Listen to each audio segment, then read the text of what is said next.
नमस्कार, मी डॉक्टर सुमेधा भोसले. मुद्द्याची गोष्ट या आमच्या चॅनलमध्ये तुमचं खूप खूप स्वागत. पहिली मालिका आहे मी आणि माझं आनंदी जीवन.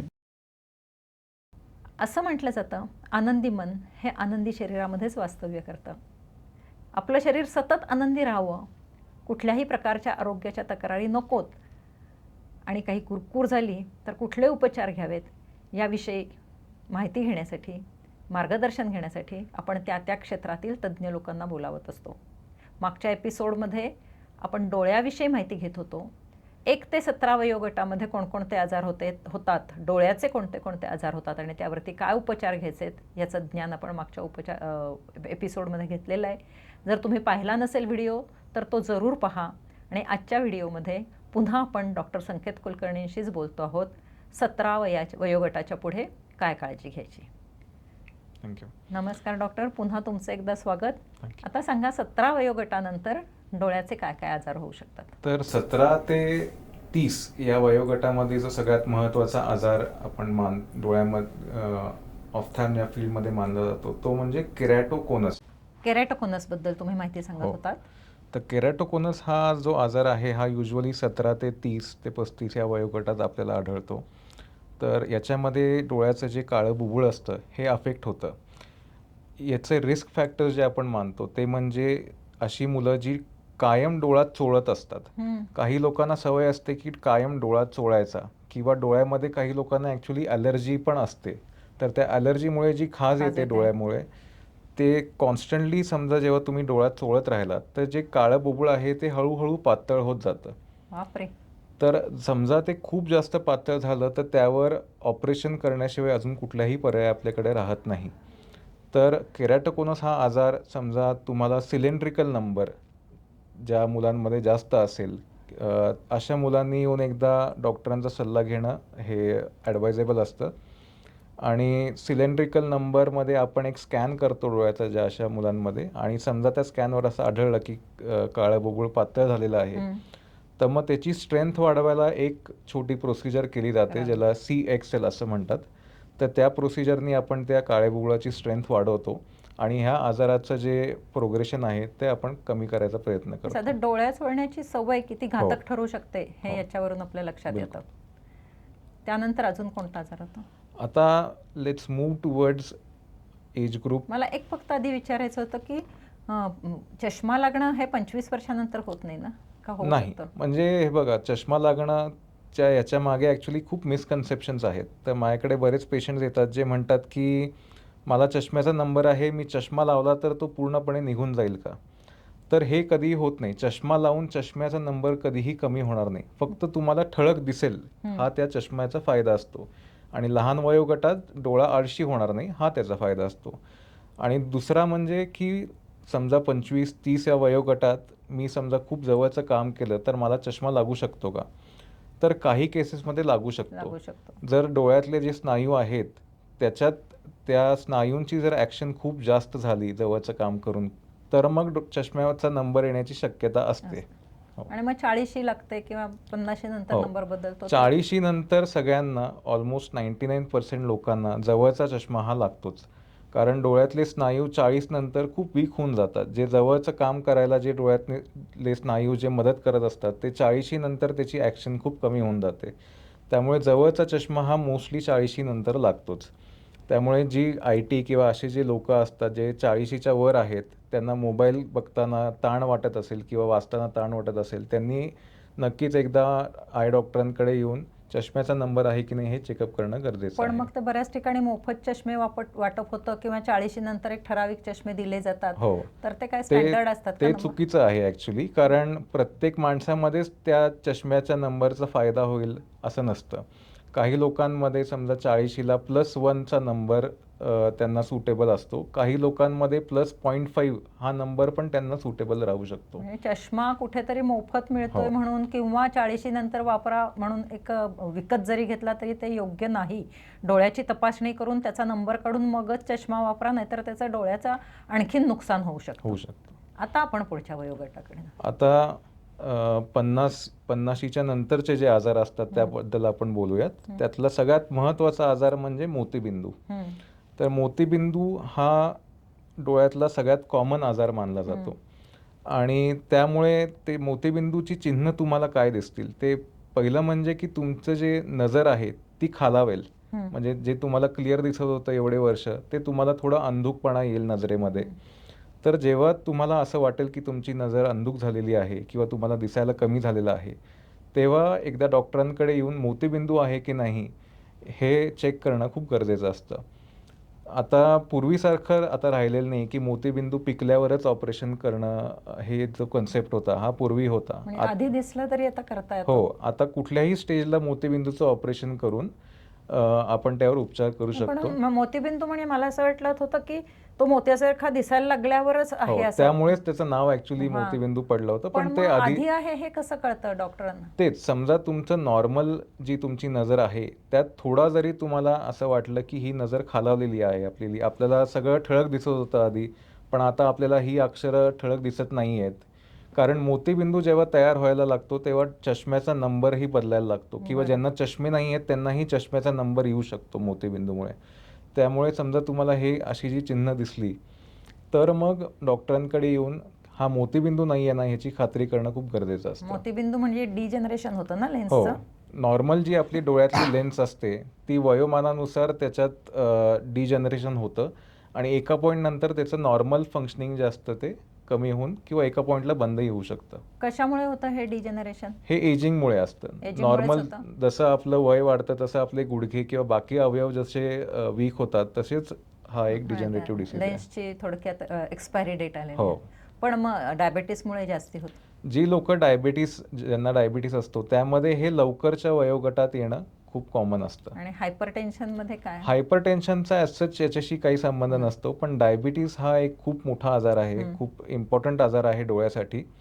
कारण याच्यामध्ये मोतीबिंदूची वाढ ही खूप लवकरही होऊ शकते, लवकरच्या वयोगटातही होऊ शकते आणि एकदा झाला की त्याचा पिकळायचा जो रेट असतो तो पण खूप तो पण जास्त वाढतो. असतो या केसेसमध्ये. आणि मग हायपरटेन्शनमुळे काय होतं? ते कॉपर वायर्स वगैरे दिसतात हां, तसं? हायपरटेन्शनमुळे जे मागचा जो पडदा असतो तो मेनली अफेक्ट होतो. रेटायना. रेटायना ज्याला आपण म्हणतो. रेटायनामध्ये रक्त साकळणं किंवा हे जे तुम्ही कॉपर वायरिंग म्हणलात, कॉपर वायरिंग म्हणजे काय असतं बेसिकली ज्या रक्तवाहिन्या असतात मागच्या पडद्यातल्या, त्या अफेक्ट होतात हायपरटेन्शनमुळे. तर मग हायपरटेन्सिव्ह रेटिनोपॅथी हा जो आजार आहे हा हायपरटेन्शनमुळे होतो आणि मध्ये पण नजर कमी होण्याचा चान्स असतो. पण मी म्हणेन की हायपरटेन्सिव्ह रेटिनोपॅथीपेक्षा डायबेटिक रेटिनोपॅथी जी आहे, म्हणजे डायबिटीसमुळे होणारा जो पडद्याचा आजार आहे, हा जास्त डेंजरस आहे. कारण डायबिटीज आता India is the diabetic capital of the world. इंडियामध्ये जेवढा डायबिटीस आहे तेवढा कुठेही नाही असं आपल्या स्टडीजमध्ये आलेलं आहे. तर ज्यांना डायबिटीस आहे, एस्पेशली ज्यांना इन्शुलिन डिपेंडंट आहेत, म्हणजे जे इन्शुलिन घेतात डायबिटीससाठी जुवेनाइल डायबिटीस. किंवा लवकरच्या वयोगटात ज्यांना डायबिटीस आढळलेला आहे आणि बरेच वर्ष डायबिटीस आहे, 20 वर्ष, 30 वर्ष, अशा लोकांनी एकदा डोळ्याचा तपास करणं आणि रेटिनाची चाचणी करणं ही खूप महत्त्वाची असते. कारण याच्यामध्ये चिन्ह लगेचच दिसतील असं नसतं, म्हणजे लगेचच नजर कमी होते या आजारात असं नाही आहे. पण हा आजार जर खूप पुढे वाढला तर परमनंट अंधत्व येण्याची पण शक्यता याच्यात असते. डायबेटीस विषयी आपला खूप छान व्हिडिओ आहे.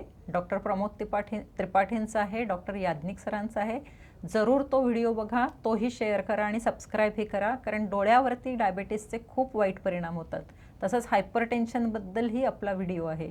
त्यामुळे आपल्या व्हिडिओजना सतत शेअर करत राहा आणि सबस्क्राईब करत राहा. त्यामुळे तुमच्यापर्यंत ही अगदी इत्थंभूत माहिती सदैव आणि सतत येईल आणि तुम्हाला स्वतःचं प्रोटेक्शन करता येईल. त्यामुळे डायबेटीसचं तर आपण हो, जाणतो. डायबिटीससाठी मी हे सांगेन की शुगर कंट्रोल करणं हे सगळ्यात महत्त्वाचं आहे डायबिटिक्समध्ये.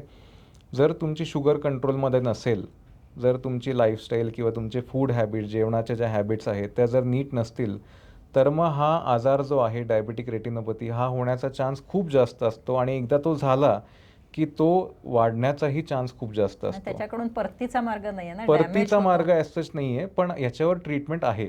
समजा मागचा पडदा डायबिटीसमुळे मागच्या पडद्यावर बऱ्याचदा सूज येते डायबिटीसमुळे, तर अशी जर सूज आढळली आपल्याला चेकअप करताना, तर मग ह्याच्यात काही इंजेक्शन्स असतात जे आपण डोळ्यामध्ये देऊ शकतो आणि त्या इंजेक्शन्सनी ही सूज टेम्पररीली कमी होते, परमनंट याच्यावर उपचार नाही.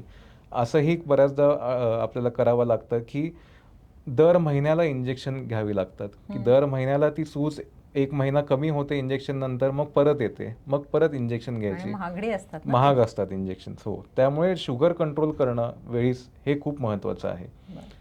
आणि आपण मोतीबिंदूबद्दल बोलत होतो, तर मला हे पण सांगायचं आहे सगळ्या प्रेक्षकांना, की मोतीबिंदूच्या ट्रीटमेंटमध्ये आता खूप ॲडव्हान्सेस आलेले आहेत. हं. तर पूर्वी जे आपण ऑपरेशन्स करायचो ती हाताने करायचो, मोठे मोठे त्याच्यात कट्स घ्यायचो. आता फेको इमल्सिफिकेशन नावाची जी सर्जरी आहे, ज्याच्यामध्ये एक खूप छोटा 3 मिलीमीटर किंवा त्याहूनही छोटा कट करून आपण मोतीबिंदू एका अल्ट्रासाऊंड टेक्नॉलॉजी जी असते, त्या टेक्नॉलॉजीनी आपण हा मोतीबिंदू पूर्णपणे त्याला विरघळून तो आपण काढून काढून घेतो. टाक. आणि फोल्डेबल लेन्सेस नावाच्या ज्या लेन्सेस असतात, कृत्रिम लेन्सेस म्हणजे आर्टिफिशियल हं, लेन्सेस, हं. त्या आपण डोळ्यामध्ये इम्प्लांट करतो. तर डोळ्यामध्ये एक पिशवी असते ज्याच्यामध्ये हा मोतीबिंदू असतो. त्या पिशवीमधनं एक छिद्र करून तो मोतीबिंदू आपण आधी काढून घेतो आणि त्याच पिशवीमध्ये ती आर्टिफिशियल लेन्स आपण बसवतो. हं. तर ती लेन्स पण या छोट्या 2 ते 3 मिलीमीटरच्या कटमधनं आपण आत टाकतो. किती छान हो. काम आहे. आणि आता तर ॲडव्हान्सेस एवढे झालेले आहेत, की या लेन्सेसमध्ये आधी फक्त लांबची नजर म्हणजे लांबची नजर देऊ शकत होतो आपण पेशंट्सना, की लांब तर सगळंच ठळक दिसेल, पण जवळसाठी तुम्हाला चष्मा लावायला लागेल. पण आत्ताच्या ज्या ॲडव्हान्स लेन्सेस आहेत, त्यामध्ये तुम्हाला लांबचं पण ठळक दिसतं, जवळचं पण ठळक दिसतं आणि इंटरमिजिएट डिस्टन्स जे आपलं आता लाईफस्टाईलचा एक भागच हो. झालेला आहे, कॉम्प्युटर हो, वगैरे. हो. त्या डिस्टन्सचं पण आपल्याला ठळक या लेन्सेसनी दिसू शकतं. आधुनिक तंत्रज्ञान खूप उपयुक्त ठरतंय हो. आपल्याला. फक्त आपण त्याच्या वेळोवेळी तपासण्या करून उपयोग करून घेतला पाहिजे. बिलकुल. कारण हा मोतीबिंदू म्हणतोय आपण किंवा हे रेटायनोपॅथी आहे, ही खूप त्रासदायक आहे. रेटायनोपॅथीने तर हो. मला वाटतं अंधत्व येऊ पूर्ण शकतं. अंधत्व येऊ शकतं. मोतीबिंदूमुळे पण अंधत्व येऊ शकतं. जर तुम्ही त्याच्याकडे दुर्लक्ष केलं, तर असंही होऊ शकतं की मोतीबिंदू पिकून डोळ्याच्या आत फुटण्याचीही शक्यता असते शक्यता असते. ॲडव्हान्स स्टेजेसमध्ये. आणि मग तसं जर झालं, तर मग विजन म्हणजे जी नजर परत येते, ती 100% नसते बऱ्याचदा. बरं. आणि याच वयोगटातला अजून एक महत्त्वाचा आजार म्हणजे काचबिंदू काचबिंदू, किंवा ग्लॉकोमा ज्याला ग्लॉकोमा आपण तिकडे. म्हणतो. तर काचबिंदू म्हणजे बेसिकली काय असतं, डोळ्याच्या मागची जी नस असते, ती नस डोळ्याला आणि मेंदूला कनेक्ट करत असते. तर डोळ्यातले जे सिग्नल असतात ते सगळे मेंदूपर्यंत ती नस ट्रान्समिट करत असते. तर ह्या नसवर जेव्हा दबाव पडतो, डोळ्यातलं प्रेशर वाढून किंवा काही अनुवंशिक कारणामुळे पण या नसवर दबाव पडण्याची शक्यता असते. अशा वेळेला ही नस डॅमेज होऊ शकते आणि जे सिग्नल डोळ्यातनं मेंदूपर्यंत जात असतात त्याच्यामध्ये बाधा येऊ शकते. तर ही नस डॅमेज झालेली फक्त आपल्याला तेव्हा म्हणजे पेशंट्सना खूप ॲडव्हान्स स्टेजमध्येच कळतं. तर याला सायलेंट डिसीज किंवा सायलेंट थीफ ऑफ विजनही म्हणतात. तर असं का म्हणतात याला? कारण ह्याची चिन्ह पेशंटला या आजाराची चिन्ह खूप लेट स्टेजमध्ये कळतात. म्हणजे सेंट्रल जी नजर असते पेशंटची ती क्लिअर असते, पण आजूबाजूची जी नजर लागते आपल्याला डेली लाईफमध्ये ती अफेक्ट होते या आजारामध्ये. तर याच्यामध्ये डॉक्टरांचा सल्ला घेऊन काही टेस्ट करणं खूप महत्त्वाचं असतं. त्यात पेरिमेट्री नावाची एक टेस्ट असते डोळ्याची, ज्याच्यामध्ये आपण पूर्ण फील्ड म्हणजे पूर्ण नजरात तुमची नजर किती आहे, फील्ड किती क्षमता आहे, काय आहे आत्ताच्या? ती आपण चेक करतो. आणि OCT अजून एक नावाची टेस्ट असते, ती पण याच्यात केली जाते. आणि याचं विशिष्ट म्हणजे एकदा ती नस खराब झाली, की त्याची शक्ती परत कुठल्याही ऑपरेशन किंवा औषधांनी परत येऊ शकत नाही. It is permanent. त्यामुळे ते प्रेशरातलं ठराविक प्रेशरच्या वरती हो. वाढू देताच कामा नये. ठराविक प्रेशरच्या वरती जर गेलं तर आपल्याला ते औषधांनी कंट्रोल करावं लागतं. समजा औषधांनी कंट्रोल होत नसेल तर मग आपल्याला ऑपरेशनही करावं लागतं. त्यामुळे ऑपरेशनमधून आतलं फ्लुइड काढून टाकतात. नाही, ऑपरेशनमध्ये आपण एक अल्टरनेट चॅनल तयार करतो त्या फ्लुइडच्या ड्रेनेजसाठी. सो बेसिकली याच्यामध्ये काय असतं, फ्लुइड जे असतं डोळ्यातलं, त्याचा एक दाब असतो. जसं ब्लड प्रेशर असतं, रक्तदाब, हो. तसंच डोळ्यातलं एक प्रेशर असतं. तर ते समजा फ्लुइडचं ड्रेनेज नीट होत नसेल किंवा त्याचं प्रोडक्शन जास्त मात्रामध्ये होत असेल, तर मग त्यांनी डोळ्यातलं प्रेशर वाढण्याची शक्यता असते. आणि डोळ्यातलं एकदा प्रेशर वाढलं की मागची जी नस असते त्यावर दबाव पडून ती डॅमेज होऊ शकते. तर याची चिन्ह काय असतात, तर मग पेशंट्सना डोळा लाल होणं किंवा डोळा दुखणं किंवा चष्म्याचा नंबर चेंज होणं किंवा ठळक दिसत नाही असं आढळणं, तर मग हे सगळी ह्याची चिन्ह आहेत. असं जर असेल किंवा अजून एक महत्त्वाची गोष्ट म्हणजे तुमच्या घरी जर कोणाला हा काचबिंदू नावाचा आजार असेल, तर त्यांच्यामध्येही काचबिंदू होण्याची शक्यता खूप जास्त असते. त्यामुळे अशा लोकांनी तर नक्कीच एकदा डॉक्टरांकडे जाऊन काचबिंदूची काही चिन्ह नाही आहेत ना आपल्याला हे एकदा कन्फर्म करून घ्यावं. आणि मग ते डोळ्यामध्ये तुम्ही मगाशी म्हणालात इंजेक्शन्स दिली हो. जातात, त्याचा खर्च किती येतो? त्याचा खर्च त्या इंजेक्शन्समध्ये पण भरपूर प्रकार असतात ॲक्च्युली. हम्म. तर मग त्या इंजेक्शनचा खर्च 10,000पासनं 40-50 हजारापर्यंत पण बरोबर. जाऊ शकतो. आणि त्या कुठल्या प्रकारचं इंजेक्शन कुठल्या पेशंटला द्यायचं हे डॉक्टर स्कॅन वगैरे करून मगच सजेस्ट करतात. इथं मला सांगायचं आहे, यावर्षी आम्ही रोटरी तर्फे कॅटॅरॅक्ट निर्मूलन, जास्तीत जास्त लोकांच्यामधून मोतीबिंदूंचं निर्मूलन करण्याचा प्रकल्प हाती घेतलेला आहे. HV देसाई या हॉस्पिटलच्या मदतीनेच आम्ही हे करत आहोत. तर तुमच्या जवळचा रोटरी क्लब असेल त्यांना कॉन्टॅक्ट करा, किंवा HV देसाई हॉस्पिटल्स यांचीसुद्धा बऱ्याच शाखा आहेत, तिथे तुम्ही संपर्क करा. दर 15 दिवसांनी ते 15-20 लोकांचा ग्रुप किंवा किती येतील तेवढ्या लोकांचा ग्रुप घेऊन ते त्यांच्या हॉस्पिटलमध्ये नेतात. तिथे तुम्हाला आवश्यक असेल ते उपचार देतात, आवश्यक असेल तर ऑपरेशन करतात आणि पुन्हा तुम्हाला घरापर्यंत आणून सोडतात. तर त्यामुळे रोटरी क्लबला तुम्ही जरूर संपर्क करा आणि आपण असं बघूया की सगळ्या लोकांना डोळ्यांचं आरोग्य खूप चांगलं लाभेल अगदी, कारण डोळ्यांचं आरोग्य किंवा उत्तम दृष्टी जी आहे त्याची आपल्याला नितांत आवश्यकता आहे. अजून काही सांगायचं राहिलं आहे? अजून एक आजार म्हणजे मला या वयोगटात जो माझ्या लक्षात येतोय आता, तो म्हणजे ARMD, किंवा त्याचा फुल फॉर्म आहे एज रिलेटेड मॅक्युलर डिजनरेशन. म्हणजे बेसिकली जसं वय वाढतं तसं मागच्या पडद्याची जी शक्ती असते ती कमी होते, आणि शक्ती कमी झाली की मग पेशंटची जी नजर असते ती पण खालावते.